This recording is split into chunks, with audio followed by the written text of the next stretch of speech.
సర్వనేత పురుషోత్తమ సంస్కరణ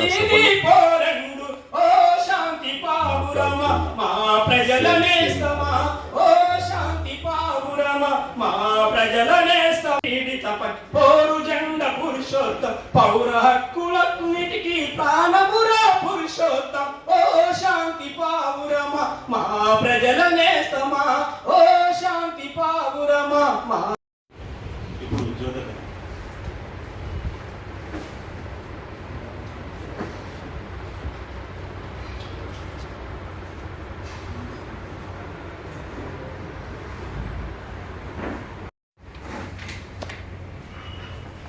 పౌర హక్కుల ఉద్యమంలో ప్రాణమిచ్చిన వీరులారా పౌర హక్కుల ఉద్యమంలో ప్రాణమిచ్చిన వీరులారా ప్రజల గుండె తలుపు దట్టి పోరు జెండా చేతబట్టి ప్రజల గుండె తలుపు దట్టి పోరు జెండా చేతబట్టి హక్కులన్నీ తెలియజేసిండ్రో ఓ వీరులారా దిక్కు చూపే సుక్కలయ్యిండ్రో మా శూరులారా హక్కులన్నీ తెలియజేసిండ్రో ఓ వీరులారా దిక్కు చూపే సుక్కలయ్యిండ్రో మా సూరులారా రాజకీయారా బంధులు రాజమేలుతున్నాయాని రాజకీయారా బంధులు రాజమేలుతున్నాయాని రాజహక్కు కము చేసిండ్రో వీరులారా నిర్బంధం వీడదీసిండ్రో మా శూరులారా పౌర హక్కుల ఉద్యమంలో ప్రాణమిచ్చిన వీరులారా పౌర హక్కుల ఉద్యమంలో ప్రాణమిచ్చిన వీరులారా గోపీరాజన్న నీవు ఊపిరయ్యి నిలిసినావు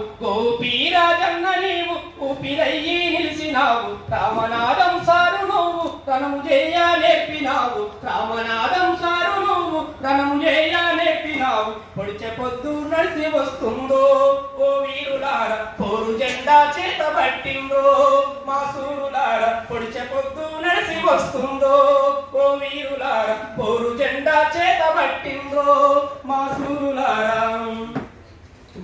జాపాలక్ష్మీ రెడ్డి జనము గుండె నిలిచినావు జాపాలక్ష్మీ రెడ్డి నీవు జనము గుండెల నిలిచినావు నల్లా ప్రభాకరు ఎర్ర జెండై వెలిగినావు నల్లా ప్రభాకరు ఎర్ర జెండై వెలిగినావు అడుగు అడుగు ధైర్యమయ్యిండ్రో ఓ వీరులార దండు నడిపే జెండలయ్యిండ్రో మా సూరులార పౌర హక్కుల ఉద్యమంలో ప్రాణమిచ్చిన వీరులార పౌర హక్కుల ఉద్యమంలో ప్రాణమిచ్చిన వీరులార ప్రజల గుండె తలుపు దట్టి పోరు జెండా చేతబట్టి ప్రజల గుండె తలుపు దట్టి పోరు జెండా చేతబట్టి హక్కులన్నీ తెలియజేసిండ్రో ఓ వీరులారా దిక్కు చూపే సుక్కలయ్యిండ్రో మా సూరులారా పురుషోత్తమన్న నీవు పోరు పాట వయ్యినావు పురుషోత్తమన్న నీవు పోరు పాట వయ్యినావు ఆజమాలి అన్న నీవు రాజులేని రను అయ్యి ఆజమాలి అన్న నీవు రాజులేని రను అయ్యి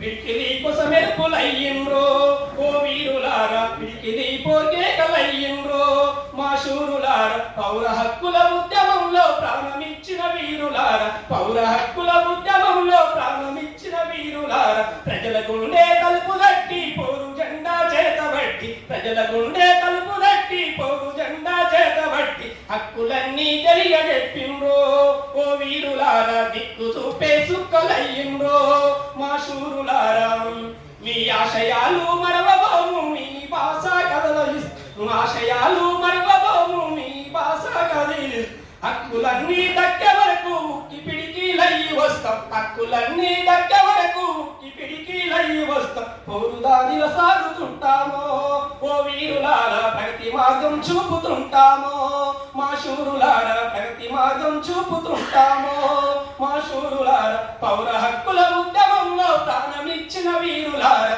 పౌర హక్కుల ఉద్యమంలో ప్రాణమిచ్చిన వీరులారా ప్రజల గుండె తలుపు దట్టి పోరు జెండా చేతబట్టి ప్రజల గుండె తలుపు దట్టి పోరు జెండా చేతబట్టి హక్కులన్నీ తెలియజేసిండ్రో ఓ వీరులారా దిక్కు చూపే సుక్కలయ్యిండ్రో మా శూరులారా దిక్కు చూపే సుక్కలయ్యిండ్రో మా శూరులారా జోహార్ అమర వీరులకు బండి సంజయ్ ఎట్లయితే ఏమన్నాను ఎందుకు న్యాయస్థానాలు ముందుకు కలుగుతాయి ఇది కదా ఇప్పుడు మనకు భాష కూడా ఎన్కౌంటర్ 17 మందిని చంపేస్తే 10 మంది పెద్దవాళ్ళు 7 మైనర్లు అయితే అప్పుడు ఏర్పాటు చేసిన జస్టిస్ అగర్వాల్ కమిషన్ ఖచ్చితంగా ఇది బుడక ఎన్కౌంటర్ అని రిపోర్ట్ ఇచ్చింది.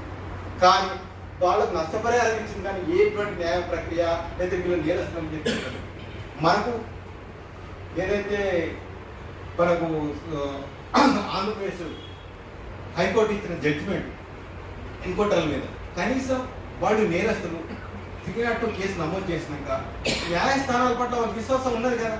న్యాయ వ్యవస్థ, పోలీస్ వ్యవస్థ, ప్రజాస్వామిక వ్యవస్థలో భాగం కదా. వాళ్ళు న్యాయ వ్యవస్థలో ఉన్నవాళ్ళు వాళ్ళ మొరాలిటీ దెబ్బతింటుందని కేసు కూడా నమోదు చేయని పరిస్థితి ఎందుకు? తిరిగినట్టు కేసు నమోదు చేస్తే వాళ్ళు ఆత్మరక్షణ కోసమే ఎన్కౌంటర్ చేసినట్టే వాళ్ళే బయటపడతారు కదా. కానీ న్యాయ వ్యవస్థను నమ్మకుండా కేసు కూడా నమోదు కాని స్థితిలో ఇప్పటి వరకు ఎన్ని ఎన్కౌంటర్లు జరిగినాయో ఒక్క ఎన్కౌంటర్లు కూడా తిరిగినట్టు కేసు నమోదు. ఆజాద్ కేసు కోసం అయితే 7-2 ఏళ్ళుగా ఇంత స్ట్రగుల్ చేస్తున్నాడో, ఆదిలాబాద్ నుంచి హైదరాబాద్కి వస్తుంది, హైదరాబాద్ నుంచి ఆదిలాబాద్ పోతుంది, ఇదే కేసు నడుస్తుంది. ఇట్లా ఎన్కౌంటర్లు అనేటివి మొత్తంగా తీసుకెళ్ళి కాల్చుతున్న పరిస్థితి ఇది అందరం చూస్తున్నాం. ఎందుకంటే మనం చర్చల ప్రతినిధులుగా రియాజ్ను పట్టుకున్న బర్గత్పురలో పట్టుకుంటే మధ్యాహ్నం సాయంత్రం కల్లా టీవీలో కూడా స్కోరింగ్ వచ్చింది. రియాజ్ చర్చల ప్రతినిధి అరెస్ట్ కాబట్టాడు, కానీ బతుకాల దగ్గర అతన్ని ఎన్కౌంటర్లు చంపేసింది. ఇట్లా మొత్తం ఎవరిని చంపాలనుకుంటారో చంపేస్తారు, చంపేసి ఎన్కౌంటర్ అంటారు. ఈ ఎన్కౌంటర్లు బూటకం అని చెప్పి గౌరవ సంఘం ఇప్పటికీ మాట్లాడుతుంది. అదే నేరంగా మారుతుంది. మేము ఎన్కౌంటర్ కాదని మీరు నిరూపించండి. ఇప్పుడు ఎవరిని దొరికినా కానీ ఎవరిని పట్టుకున్నా కానీ అని నేరస్తులు అయితే న్యాయ ప్రక్రియ ప్రకారం శిక్ష వేయండి, మేము కాదంటలేం కదా.